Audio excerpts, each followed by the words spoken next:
And can you by no drift of circumstance get from him why he puts on this confusion, greeting so harshly all his days of quiet with dangerous and turbulent lunacy? He does confess he feels himself distracted, but from what cause he will by no means speak. Nor do we find him forward to be sounded, but with crafty madness keeps aloof when we would bring him on to some confession of his true state. Did he receive you well? Most like a gentleman, But with much forcing of his disposition. negard of question but of our demands, most free in his reply. Did you essay him to any pastime? Madame, it so fell out that certain players were overwrought on the way. Of these we told him, and there did seem in him a kind of joy to hear of it. They are about the court, and, as I think, they have already ordered this night to play before him. 'Tis most true, and he beseeched me to entreat your majesties to hear and see the matter. With all my heart, and it doth much content me to hear him so inclined. Good gentlemen, give him a further edge, and drive his purpose onto these delights. We shall, my lord.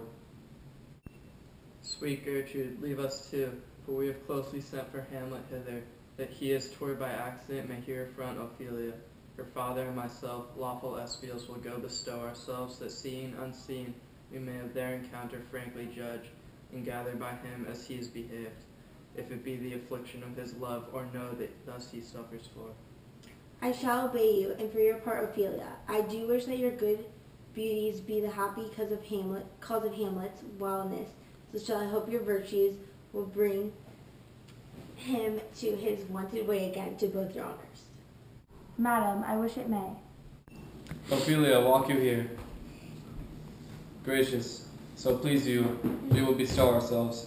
Read on this book, that show of such an exercise may color your loneliness. We are oft to blame in this. 'Tis too much proved that with devotion's visage and pious action, we do sugar over the devil himself. Oh, 'tis too true.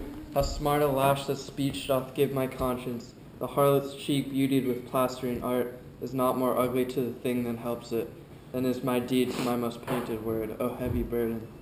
I hear him coming. Let's withdraw, my lord.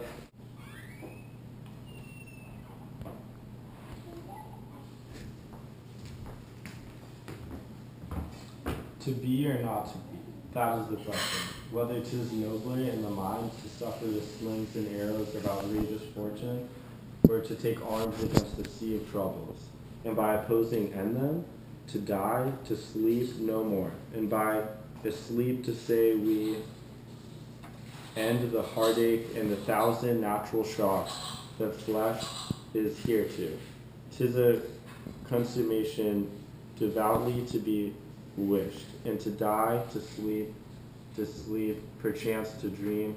Aye, there's the rub, for in that sleep of death, what dreams may come when we have shuffled off this mortal coil, must give us pause.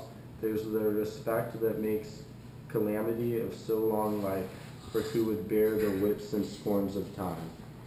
The oppressor's wrong, the proud man continually the pangs of despised love, the law's delay, the insolence of office and spurns, that patient merit of the unworthy takes, when he himself might quietus make with a bare bodkin. Who would fardels bear to grunt and sweat under a weary life, but that the dread of something after death, the undiscovered country from whose born no traveler returns, puzzles the will and makes us rather bear those ills. We have then fly to others we know not of. Thus conscience does make cowards of us all. And thus the native hue of resolution is sickled o'er with the pale cast of thought.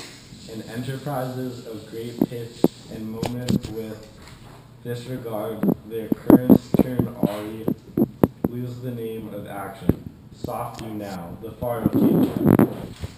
Nymph, in thy orisons, be all my sins remembered. My honored lord, you know right well you did, and with them words of so sweet breath composed, as made the things more rich, the perfume lost. Take these again, for to the mobile mind rich gift, with poor when gives pure unkind there, my lord. Are you honest? Are you fair? that if you be honest and fair, your honesty shall admit no discourse to your beauty. Could beauty, my lord, have been better commerce than with honesty? Aye, truly, for the power of beauty will sooner transform honesty from what it is to a bawd than the force of honesty can translate beauty into its likeness.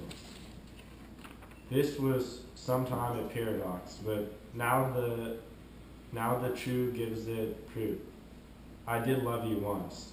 Indeed, my lord, you made me believe so. You should not have believed me, for virtue cannot so inoculate as old stock, but we shall relish of I loved you not. What about last year? Jeez. You want me?